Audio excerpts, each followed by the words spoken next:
the end of the interview, we put up another caption which said, absolutely no change was requested by Mr. Chidambaram and none has been made, and the interview has been broadcast as recorded. Do you ever plan to be rude? Because many times there are situations where you are rude. Well, if I am rude, then that is clearly a lapse on my part. Because or you can't help yourself. It just happens.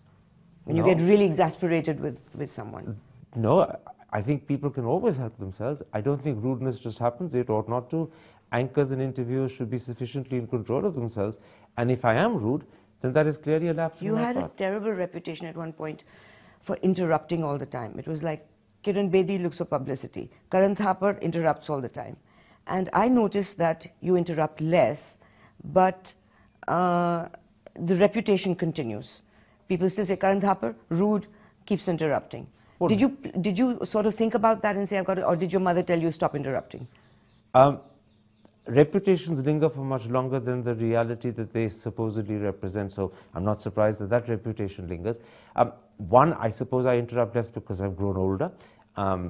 Two, you learn from experience, and certainly when people keep telling you interrupt too often, you say to yourself that obviously they can't be wrong. You've had Ram Jethmalani walk out of an interview. Yes. Now, when Ram Jethmalani walked out, so he says, he starts screaming at you and he says you come with a loaded mind, loaded question. Calm down a moment. No, sorry. Calm down a moment. And you are your old self. You assured me that you have improved, but you have not. I'm sorry. Now look at your face here. You look like you're going to cry. What, you may think so, I certainly didn't. You started begging. Calm down, don't go, don't go. You're begging him. First you're the bully. You're asking him all these horrendously aggressive questions, and then when he gets up to leave, then you're like, no, calm down, please be, and you've got this baby cry baby face that, oh my God, I've lost the interview. At one point he asked me, you told me that you'd improved, and that's how I agreed to the interview, all right, in the one that he walked out. What did you tell him that you'd improved from? What was your conversation when you were asking him for the interview? And he said as he got up, he said, you told me that you've improved. What did you tell him? He asked me before he agreed to that particular interview whether over the years I thought I had matured and become a better interviewer and I had improved, and I said yes, I had. Come on, you must have made some promises to him. I did. I made no promise to Mr. Ram Jethmalani other than to give him an objective platform. Because you had a lot of time after that, about 5 or 6 minutes, and you used up that time by just giving your own viewpoint. Actually, I explained to the viewer what it is that I would have asked Ram Jethmalani and why I thought those were critical questions. Without him having And I didn't use up 5 or 6 minutes. I actually think took up about 2.5 minutes. And that interview, by the way, is no more than 17 minutes long. No, you took up took up over 4 minutes. Okay, but the interview is not the full 20 minutes of Devil's Advocate. It is actually 3 minutes less or 4 minutes less. Yeah, but the rest of the time, which is supposed to be a program with an interview with someone else, you use that time to just talk about your viewpoint, basically. Well, it wasn't my viewpoint. But you would have asked him, and you don't have the answers, and you're just presenting your point of view. No, I'm not presenting my point. No, it's not. I'm afraid you're wrong. If it was my viewpoint, it would be my agenda. It was the questions I would have asked. No, but that's hardly the issue. The issue is that he walked out, and then you take over 4 minutes just hogging the camera, talking to yourself. Well, it's unheard of. Well, maybe. It's not even journalism. Well, I'm not. It's just a speech. Well, if you thought so, you're obviously entitled to. But the thing is that, as I pointed out, it won the Asian Television Award with an international jury and 65 countries participating and 1,500 entries. Okay, just enough of your pook. Well, it's not pook. I think it points out that your opinion may not necessarily be either a majority opinion or even the correct opinion. I think I'm allowed to make that point politely. No, the point is that it's the same thing as Ram Jethmalani or Narendra Modi saying that everybody supports me. You're using the same logic which you put him down for. You're entirely entitled to that view. You know, he said the same thing to you, and he said, you said you're just talking about people. Where are these people? You're talking about the same thing. The bunch of people who might be agreeing with you doesn't mean that they're right, which is the point you made with Narendra Modi just before he walked out. I get the feeling that this is, forgive my saying so, revenge for the book review I wrote, which you hated. Would you think I'm so petty?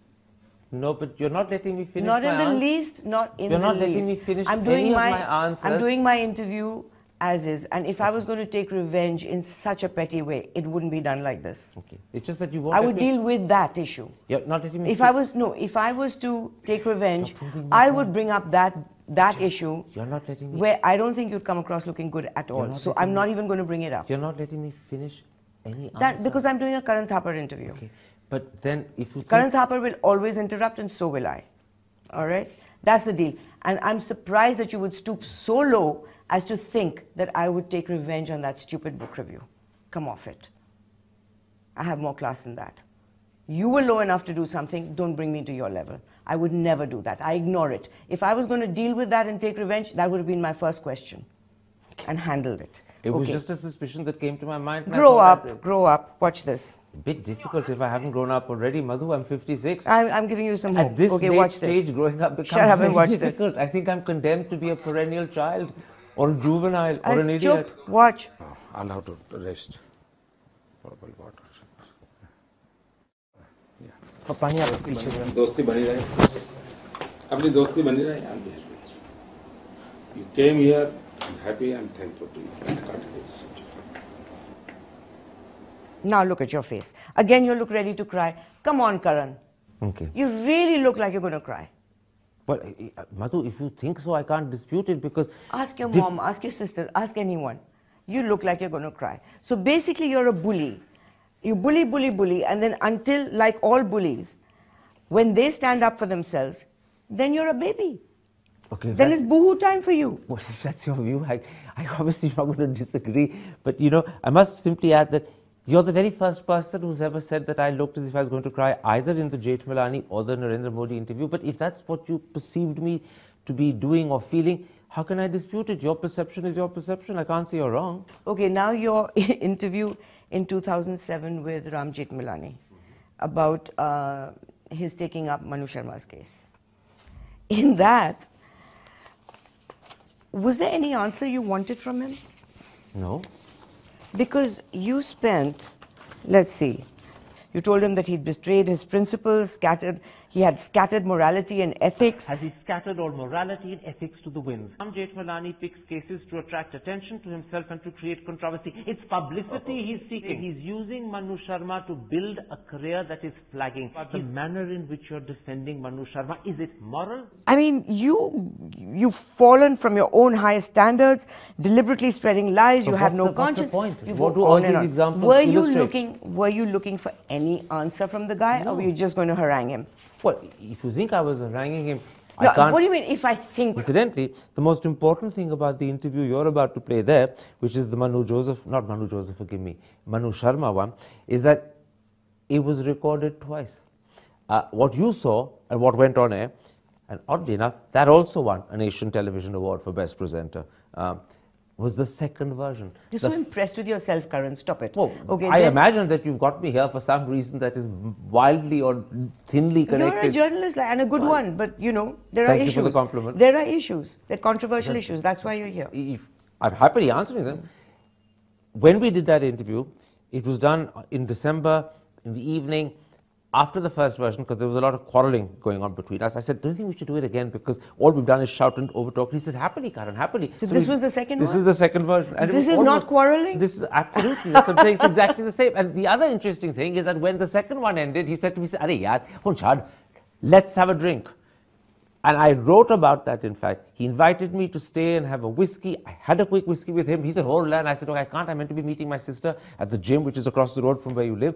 And I wrote about that in Sunday Sentiments. And I pointed out to people that the impression that they may have formed of Jethmalani from that interview is totally belied by the truth, which is that this is one of the nicest people I know.